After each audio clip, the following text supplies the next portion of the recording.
This program is part of the Cosmic Potato Podcast Network. For more shows like this, visit our website at cosmicpotatonetwork.com. Watching television, watching television. Watching television, watching television. I need all the image, I need all the sound. I know the info right into my mind. Hey everybody, welcome back to Trial by Pilot. This is the show where we judge an entire series of television and the work of hundreds on one episode. I'm Bill Lynch. I'm Elizabeth Lynch. How are you? I am good. How are you doing as well? Terrible. I'm so sorry What are you doing? to hear I'm that. sorry. I asked you how you were. Today we are talking about Queen's Gambit, a new Netflix drama series. Yes. Recommended to us by our number one fan, Simon. Well, number one Australian fan. Okay. I think he's actually might be our number one fan, but Maybe. But yeah. So Simon wrote in suggesting the show, and so we went on to check it out on Netflix, and it was like number one in the United States in terms of like the most watched show this had week. we just not checked Netflix for one day or something, and then all of a sudden, That's basically what happens. I guess they adjust their rankings weekly, and I had seen, I think, a preview for this. It wasn't really on my radar, but then Simon suggested it, and then I saw it was number one, so I was like, oh, well, might as well. it wasn't based on a comic book, so Bill was like, I don't think we need to watch this for the podcast. It was just based on a regular book. Did you know that? Yes, I did know that. Oh, okay. But that book was not based on a true story. It's just fiction. Yeah, Just fiction. That's how I learned that, because I was looking up while I was watching it, like, is this true? Yeah. So So, The Queen's Gambit begins in Paris, 1967, and our protagonist, Elizabeth Harmon, is in an extremely dark hotel room bath when there is an urgent knock at the door. She's expected somewhere, apparently, and so she, like, leaves her room, she leaves someone in the bed, like, chugs a little vodka, and is on her way, like, fuck. Like, clearly she's late for something. And she finally swings open the doors to this big hotel room, and all these cameras are flashing in her face, and she apologizes, and she sits down at a chessboard with her opponent across from her. And it's her move, but she, like, pauses and looks up at him, and she starts to, like, get, like, a little flashback of herself at 9 when she was orphaned. Her mom... what did we find out? Oh, we did find out later what happened to her dad. Her mom died in a car accident with her in the car. And so without any known family, she is brought to an orphanage. And we're introduced to the director there, I guess. yeah, I don't think they called them directors then. They Headmistress. maybe. I think they said it one time, and I didn't pick it up. And she seems nice enough at first. And then she's introduced to the chaplain and etiquette instructor, and then she's brought to the big bedroom that she'll be sharing with 21 other girls. The dormitory. Yeah. Okay. And her bed is right next to the bathroom. I just thought that was like a little funny, like one more thing. I thought that too, because like someone else like left, like was coming out of the bathroom. Yeah, we like hear a flush. Yeah, I was like, oh, that sucks. Someone's sleeping right next to the bathroom. I think the headmistress's name is Mrs. Deerdorf. Yeah, something like that. And so she's trying to cheer up Elizabeth by saying, like, you know, you're going to have a better life here than you would have otherwise had, because, you know, she had a single mom who was apparently down on her luck. But like, what a thing to say to a child who just lost their parent. Yeah, they didn't really seem to know how to handle children at this place. No, not at all. And they cut her hair and give her an outfit, and they take away a dress that she had been wearing with Beth sewn onto it. And she's like, oh, we'll take like, this. We'll burn this one. It was like embroidered, and she's like holding it and like stroking the embroidery. Like someone like made that for her, you know, and they took it and said they were going to burn it. Yeah. It's like, oh my God. And there's one more stop along the tour. Mr. Ferguson is handing out pills to all the girls. So you get 2. You get green. He says that's for evening out your disposition. And then the brown and orange one is for a strong body. Basically just like a vitamin. Mm-hmm. And then she meets Jolene, who earlier on during the tour, we heard her like screaming like, fuck you, cocksucker, to Mr. Ferguson. Most of the girls here are, I don't know, around Elizabeth's age, 9, 10, 11. Jolene looks like she's older, maybe like 16-ish, 15, 16. Yeah. And so she tells Elizabeth, like, save the green ones for nighttime. That's when you're really going to want them. But, you know, she doesn't know what she's doing. She just swallows them both right away. And Jolene and another girl are kind of laughing. They're like, oh, yeah, save those for nighttime, like, in a fun and jokey way. Like, yeah. Like, she meant it to save them for nighttime, but also because she's like, oh, yeah, the green ones are the best. Like, you're going to enjoy that. But she takes them together. And Jolene asks, like, oh, you know, are your parents dead? You know, a lot of people's parents here are dead, obviously. And we like to ask each other, like, what did your parents say before they died? What was the last thing they said? And she claims not to remember, but we get a flashback, and her mom is crying as she looks into the rearview mirror and says, close your eyes. Yeah. So I guess she was trying to take both of their lives in this car accident. At least her own, but I probably Well, assumed I mean- that they would both die. And so after she takes the pills, she's like tripping a little bit going down the hallway. And later on, she joins Jolene and some other girls in the cafeteria. And I think they were given like some kind of fish for lunch, which Elizabeth was not enjoying. She's like, and the girls were like, you got to eat all your fish or they'll tell Mrs. Deardorff on you and you won't get adopted. And then we see like Mrs. Deardorff like watching them from like across the cafeteria. She just like always had like a little bit of an ominous air about her whenever we see her. You don't really trust her. She's like super sweet to like her when she first comes in. Right.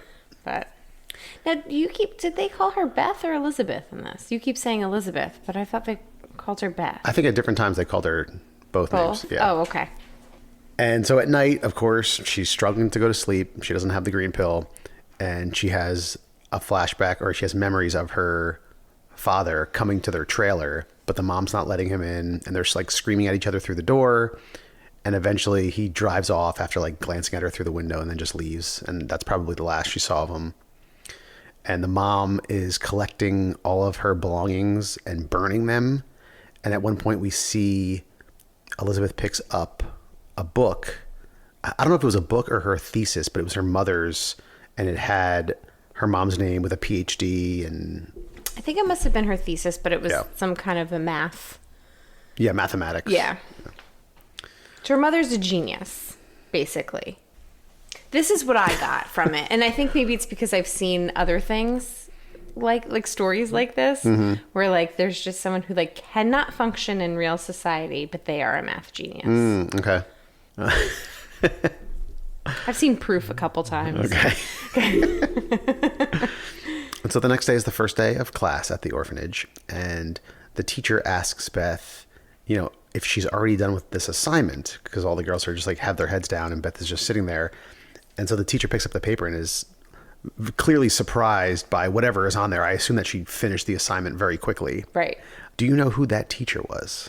No. Did she look familiar at all? Like, I don't. Strangely familiar. I don't remember now. Hold on. Okay. Can I look it up? Sure, if you want to spoil it. Are you going to tell us? Do you want me to tell you, or do you want to look it up? You tell me. The teacher was played by the same actress who played Daisy in Downton Abbey. The downstairs. Oh, really? Yeah. I did not notice that. I had to look it up because it was torturing me. I'm like, where do I know her from? Really? She looks so familiar. I know I've seen her in something like that I watched. Yeah. And I couldn't think of it. And then I looked online and it was Daisy. I mean, her hair is completely different. She looks a little bit older, obviously, but. Huh, that's funny. Anywho. And so the teacher's like, okay, I guess you're done. You can go to the basement and clean erasers. And so she brings some erasers into the basement. And on the other side of some shelves is the custodian that she has seen around the building before. And he's sitting at a chessboard just playing chess by himself. And eventually he like glances over and she runs off. And do you know who the custodian was? Of course, Bill Camp. What show was that? Because I... Do you know who the custodian was? Was he in the night of? He was in The Night of, Oh, okay. yes. And more recently, he was in The Outsider that we watched. Oh, that's right. Yeah. Okay. I mean, he's also been in like a ton of stuff, a ton of big name movies, but most recently... That's what I recognize, yeah. where I recognize him from. Yeah, Bill Camp is great. And so the next day, she remembers to save the green pill. And she takes it before bed. And as she's falling asleep, the shadows of the trees outside, which cast this like pulsing black mass on the ceiling that I thought was really cool, turn slowly into a chessboard, just like the white and black squares of a chessboard. And so the next day she goes down to the basement again, and this time she asks the custodian to teach her how to play. And he's like, I don't play with strangers. Get back up to the chapel. But the next night she has more chess hallucinations, and so she tries to get him to teach her again. And he's like, girls don't play chess. And he says something about the rules, and she's like, yeah, but I know the rules. I know that this piece does this and this piece does this. And you know, it's clear that she's learned all this just from like glancing over at him a couple times. Right. And so he gives in and tells her, you know, sit down, let's play a game. And so they quietly start exchanging moves until after only 4, he beats her. Right. And he's like, that's called the scholar's mate. And she's like, how do you do it? And he's like, I'll tell you another time. And that night she, you know, as a vision kind of like replays it in her head. And she's like, you know, moving her fingers as the chess piece is like memorizing what he had done. And this was after she took a bunch of pills, I think. Yeah. Right? You know, she like stockpiles them. Yeah. Yeah. Yeah. Like there's a couple times, I didn't write all of this down, but a couple times throughout the show, her and Jolene have like little exchanges like about the pills. Like Beth says, sometimes I'll take them every night for a couple days. Sometimes I'll save them and take 2 or 3 at once. And then Jolene says like, you know, I know they're feeling good. Don't let them feel too good. You don't want to make it so you have to have them. Right. It's like even she's aware, like some of these kids are getting addicted on these fucking drinks. Yeah. And so the next day she's playing against the custodian again. At this point, she gets a note from class and just like crumples it up and tosses it in the garbage before she even leaves the room. Like she's just so flippant about it. Like she's just going down to play chess every day. Yeah. And she gets frustrated with the custodian a few times, like whenever he doesn't tell her something that she wants to know. And they're playing and she loses her queen. And he's like, well, now you have to resign. And she says, you didn't tell me that was in the rules. He says, it's not a rule. It's sportsmanship. The game's over. Yeah. And she goes, you cocksucker, which I like guffawed at. I thought it was so funny. He gets real pissed. He like tells Yeah. her to leave. Yeah. And then she tries to go back the next day and he's locked the basement door. He won't Yeah. let her down there. The next few days, the door is locked. Yeah. And so she's clapping erasers outside instead. And she starts to notice that some boys hang out outside in the street. And then she sees boys and girls a couple times, like canoodling. Mm-hmm. One of the What's a canoodle? It's like a chickpea pasta. Oh, okay. Yeah. One of the boys waves to her at one point. So clearly she's becoming interested in boys. And she asks Jolene in the bathroom what a cocksucker is. Because she hears Jolene say it all the time. And so she tells her. And then they're in this like boring health class lecture. And she's like studying the anatomy in the back of the science book with like the naked woman and naked man. But finally the custodian unlocks the door and they go back to playing chess. And she finally beats him narrowly after having like rehearsed the moves every night, like waiting for this moment. And then we see over the course of the next few days or weeks them playing, and he's teaching her all these different opening moves. And you know, we see a couple scenes where she's like occasionally thinking about boys, but even during class, she's reading this book that he gave her, Modern Chess Openings. And she asks, like, when he gives her the book, she asks, like, am I good enough to start reading this stuff? And he says, honestly, child, you're astounding. Yeah. And then he brings a friend from the chess club that he belongs to, who also is a teacher and runs a high school chess club, to meet Beth. And he's like, oh, I brought a gift for you. And he gives her a doll. I thought it was going to be a chessboard. I did was too. like, how exciting. And he gives her a doll. Like, Yeah. he's just a little bit. Yeah. And she's like, cool. I mean, she's a 9-year-old girl. So he was probably like, oh, I'll bring her a doll. She'll like that. He's trying to, you know, Yeah. be endearing, but. And then they play chess, and she beats him. And we see eventually, I don't know if it's the same day, she is playing against both of them simultaneously and is like getting so bored by it that she like gets up and is like walking around the room. Yeah, it's the same day. Yeah. And he's like, oh, you know, it's your turn. And she's like, well, I already have you in checkmate in 3. And then she just like tells him the moves that she's going to make, Right. and then the moves he has to make in response, and just like plays without even looking at the board. And continues to play that way Yeah. Yeah. with it, like with both of them. Yeah. By not looking. And so before this teacher leaves, he's like, oh, can I get a photograph of you? And I don't even remember the custodian's name. Mr. Scheibel. Mr. Scheibel, that's Yeah. right. And so they like pose, and they both seem like very awkward They're about just so it. awkward. Both of them are very But awkward she like people. slowly puts her hand on his shoulder. Yeah. And eventually the teacher comes back and asks Mrs. Deerdorf if Beth can come to the high school and meet the Wait, chess hold club. on. She also just tosses that doll in the garbage. Oh, when yes, comes she does. upstairs. Immediately, it goes in the garbage. Like, he's going to come up those stairs and see that doll sticking out. And so he wants Beth to come and play all 12 of the high school chess club members simultaneously. And Mrs. Deerdorf is not very keen on that, but eventually she relents. Yeah.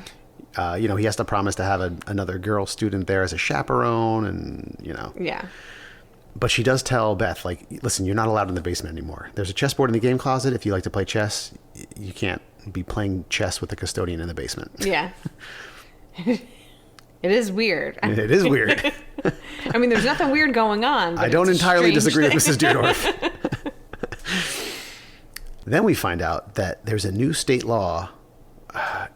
What state were they in? Were they in Georgia? You know, I don't know where they were.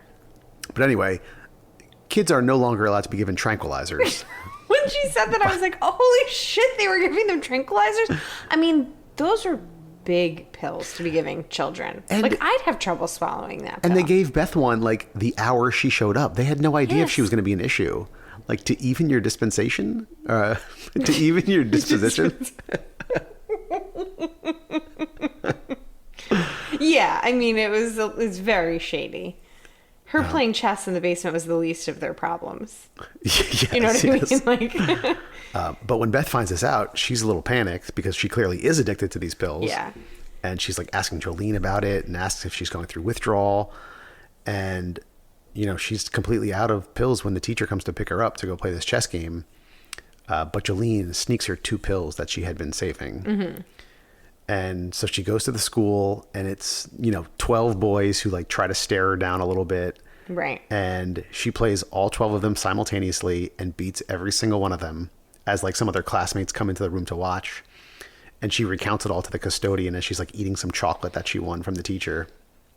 And she beat them all in like an hour and 20 minutes, 12 Yeah. different kids in chess club. I couldn't get a read on like what his expression was while she was telling him that. I think he's getting concerned that she's getting too cocky or Yeah. too, you know, brash and overconfident. Yeah. That's kind of what I He's read. like, oh, wow, she's an amazing chess player, but do I like her personality at all? Right, like right. that's, you know. So she keeps seeing this jar of green pills every time she walks by, and eventually she steals a screwdriver from Mr. Scheibel, and they're watching like some old movie. Yeah. This was taking place in the 50s. So it's like Yeah. some old movie about Rome. It's probably a famous movie. I just don't know the name of. She leaves to go to the bathroom, and she breaks into the office while this like loud orchestral music is playing from the film. I thought it was a great scene. Yeah, 'Cause it it's was like, cool. It's this dramatic moment in the movie, and it's like her like climbing through the window of the infirmary, Right. going to get these pills. And she just like takes a handful of pills and just stuffs them in her mouth. They're like basically in like 2 big candy jars. It's Yeah. the whole thing is so strange. And she's putting more into her pockets, and then she can't even resist. She grabs the entire jar as she exits the window. And as she exits the window onto a chair, she turns, and Mrs. Deerdorf and the entire class are standing there watching her Yeah. climb out of the window. And so Mrs. Deerdorf is like, Elizabeth. And then we see her just pass out She just falls off the chair. and falls off the chair and smashes onto the floor with like pills all around her. And that was the pilot. That was the pilot. To Queen's Gambit. And every time they took these pills, like they weren't giving them any water. Could you imagine? They were like really large, like the big Tylenol. You know what I mean? Like I'm trying to Yeah, what explain the it to fuck? her. Because they would just give them in the little listeners. cups, and the kids would just pop them They down. just pop them, and so Two at a time? she's like chewing them like candy or something. It was very Very odd. I don't know if you mentioned it in the beginning. When she swigs that alcohol and she has to go play the game, she swallows 2 of those pills. Did you notice that? No. Oh, yeah, no. She swallowed 2 of those green pills Oh. in the beginning, the very beginning in Wow. 1967. So she's still addicted She's like still 20 addicted years to later. them, yeah. What'd you think? I really liked it. I thought it was really well written, and I thought the music was really good. Mm-hmm. It had a lot of that like orchestral background stuff, but like some of it was like really soft and ominous, and other times it was like a little bit like warm. Mm-hmm. Like when she was playing chess with Mr. Scheibel. You know, obviously Bill Camp was great. She was good. If I had to like really nitpick, there were a couple line deliveries from her that I thought were off. Because I think she was trying to play this like shell-shocked 9-year-old. Yeah. But some of the time it felt a little stunted and unnatural. Okay. That's my one little nitpick. Other than that, I really enjoyed it. I thought, I really like Jolene. yeah, Jolene's thought great. she's a great Jolene's character. great. Yeah, I mean, other than that, all the acting was good. The writing, like the tense moments were good. Even scenes that I would say sound really boring, like montages of them playing chess, I was like into it. Oh, Like, yeah. oh yeah, cool. Yeah, no, I agree with you. I thought it was great. It was so engaging. You know, like I didn't want it to end. Like when it ended, I didn't want it to end because Yeah. I wanted to know what was going to happen. But what a great way to end that first episode. Yeah. Of course, it's going to be another fucking sad show we watch. I know. We love sad shows. This poor girl in an orphanage. I know.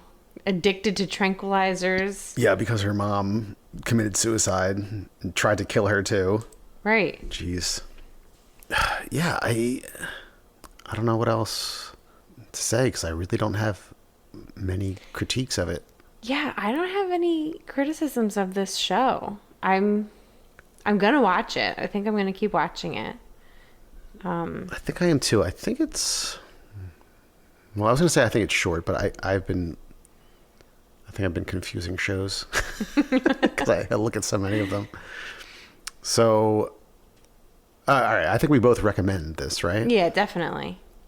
Netflix is really just who the hell knows what they're gonna put out. I know. They can put out absolute gold, or they just put out shit. Mm-hmm. Tons of middle of the road crap. They just. But man, when they get it right. Yeah. It's really good. It made me realize how much I don't know about chess. Yeah, so what is the extent of your chess knowledge? I mean, I learned how to play it when I was a kid. I learned like the way that each, directions that each piece could make, the names of all the pieces. And I guess how you win, although I'm not like entirely sure about like what's check versus checkmate. But I don't think about it strategically whatsoever. I'm just kind of like, well, I guess this is what, like, I will always get beat. Well, if you're not thinking about it strategically, then yeah, you'll But probably that's get the beat. thing. Yeah, I just don't think about it. I'm not good at it. I learned the basic mechanics of it, and that's really it. Yeah. I used to have this, I don't know if you ever played this at my house, but when we had our first computer, like, when you'd get games for the computer, like on a CD-ROM. Mm-hmm. So one of them was a chess game that we used to play. And that's really mostly where I played chess. And you could play it with regular, just straight pieces, but then you could also play it where they were people. And they would walk, so you would like tell it where to move, and then like the pieces would walk, and they'd like tell these weird moves. And the queen was like this very like voluptuous like nice. hourglass, and in this tight dress, and she'd like walk. You could hear her high heels clicking. And then when they would fight each other, some of them you would hear like a stabbing and like flesh and blood. It would go when someone would die. Oh my God. Yeah, so. It was such a strange game. There wasn't a whole lot in the 90s on computers. before really like the internet. That's You know true, what I mean? guess, Like yeah. Yeah, what did you do? Word processing or playing chess? playing chess. You Don't Know Jack was a game. You don't know Jack. That was the game I would play. That was a little bit later, though, right? Later than chess. I don't remember the timeline, to be honest. But anyway, I'm not good at chess, so I was impressed by this. Yeah. What about you? Do you play chess?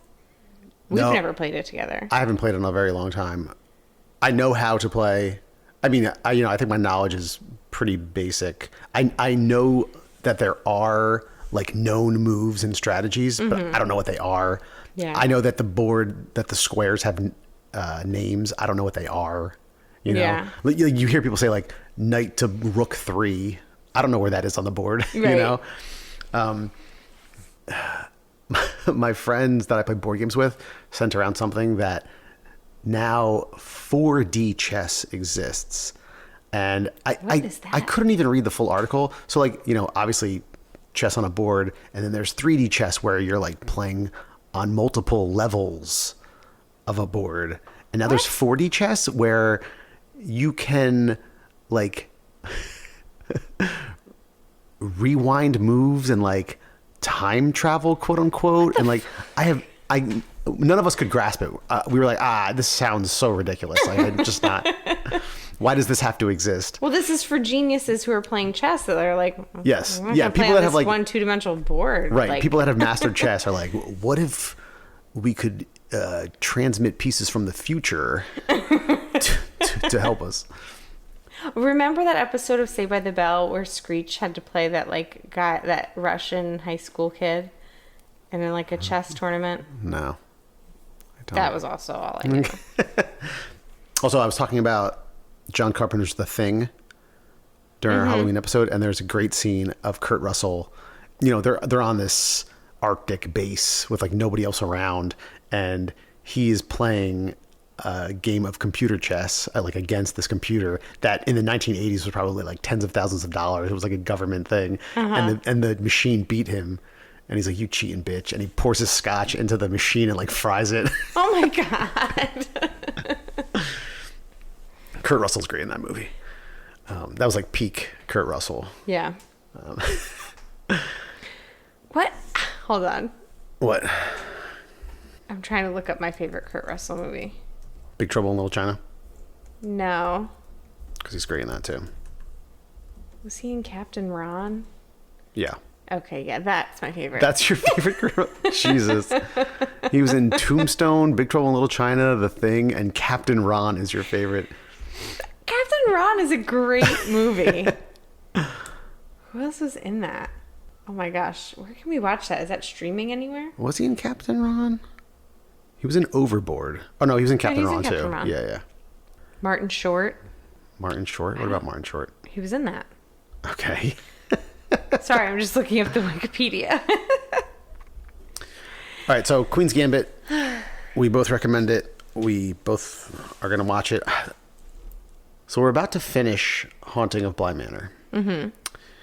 Are we going to watch Lovecraft Country? Yeah, I really want to watch that. Well, we watched 2 episodes and keep adding new shows to the list. What are we Well- watching first, that or this?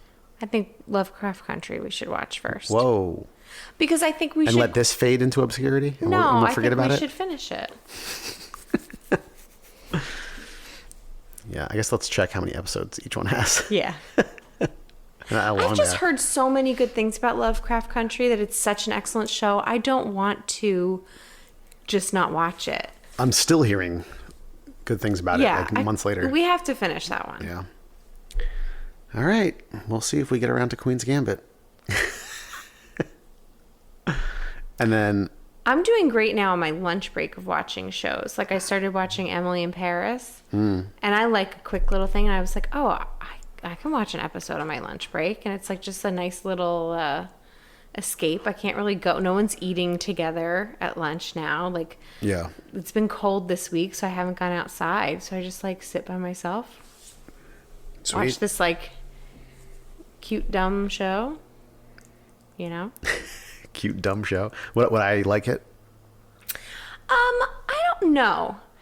So we had talked about maybe doing this. Remember, your mom was like, "Oh, that show's really cute." Yeah. And then I just started watching it because I didn't think that you wanted to do it for the podcast.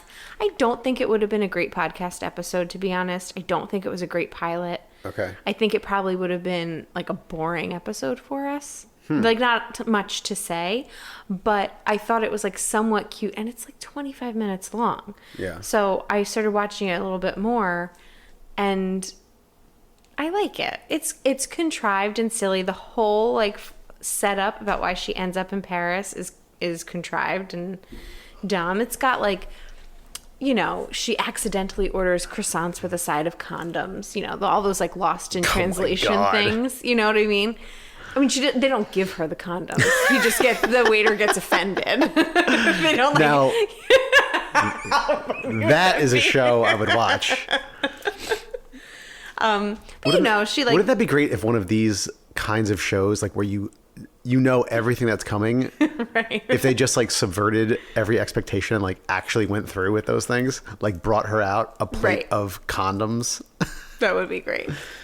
But you know, it's lining up with my Duolingo French lessons. Oh, nice. So my sister was like, "Oh, what do you think of it?" And I was like, "C'est très stupide et adorable." Now I want to watch a Spanish language show so I can use my Duolingo. But I like it. It's, you know, a character just started singing in the park. Like one of her friends is like, happens to be like an amazing singer. Oh gosh. And she sang really beautifully. It was like a really beautiful scene, but it's silly. It's nice and light. And sometimes I need that, especially when we're watching things like Lovecraft Country, Haunting of Bly Manor, and The Queen's Gambit. You need an Emily in Paris. Sure. I am crushing it in Gold League this week on Duolingo. All right, what do these levels even mean? I'm just trying not to lose all my hearts. They mean literally nothing. It's just motivation for you to keep practicing. Okay. The more XP you get every week, you can level up to different leagues. Oh, I think I'm in silver. Yeah, so bronze, silver, gold. Okay, I'm in silver right now. And then if you're in like the bottom portion that week, you drop down a league. If you're in the top portion, you jump up a league. And if you're in like the very top, you get like a chest, which probably has gems in it or something. Okay, I have gotten a few chests. Yeah, so I am in third place right now in Gold League. Wow. Which I've been using it a lot this week. I'm Yeah. on like an hour a day, probably. Really? Yeah, and the people in first place in Gold League have like 3 times as many XP. It's like, are they doing it 3 hours a day? Maybe. Maybe. They're probably paying for the actual like plus, Duolingo Plus. They're never running out of hearts. So they can just keep going. Well, maybe I don't run out of hearts either. Okay, I run out of hearts. Well, let's just tell everybody the story. Bill's like, download Duolingo. I'm like, all right, fine. And I'm looking through and I cannot decide which language to do. The top 5 there are Spanish, which you were doing, and you wanted us to learn the same one. Yeah. And it would come in handy for me. French, German, and Italian. Yeah. And I'm like, I want to learn all of these languages. So then I keep scrolling and then I see Irish. And I was intrigued because I didn't know that people called it Irish. I thought people called it Gaelic. Yeah. So I clicked on it to start learning that just to see what it was. It is the hardest language that I could imagine. I have no context. Like, I feel like at least like French and Spanish I know some of. German I've heard is very close to English. I learned a little bit of it in high school, but like it resembles nothing. No. It just sounds like you're making noises. And now we named our son, like our son's middle name is a Gaelic word. Yeah. But we're like, that's all we need to know, right? Oh my gosh, it makes no sense. I lose all of my hearts. Can you say anything right now in Gaelic? I don't think so. Ithim ul agus I eat bread. I eat apple and I don't know how to say bread. Olin I drink. It's so hard. That's funny because that's the same intro lesson in Spanish too. You learn how to say "I eat apples and bread." Yeah. So weird. All right, that's enough about Duolingo. Unless you want to add us as friends, just let us know.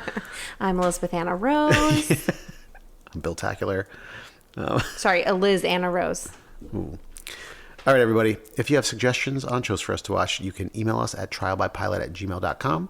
You can find us on Facebook, Instagram, and Twitter at Trial by Pilot. And go on to Apple Podcasts, Stitcher, Spotify, subscribe to the show, leave a review, tell a friend. And thank you to Simon again for recommending Queen's Gambit and continuing to listen to the show. Yes, thank you, Simon. And thank you to the Beats for providing our theme music. Thanks, Beats. Bye. Bye. Watching television, watching television. Watching television,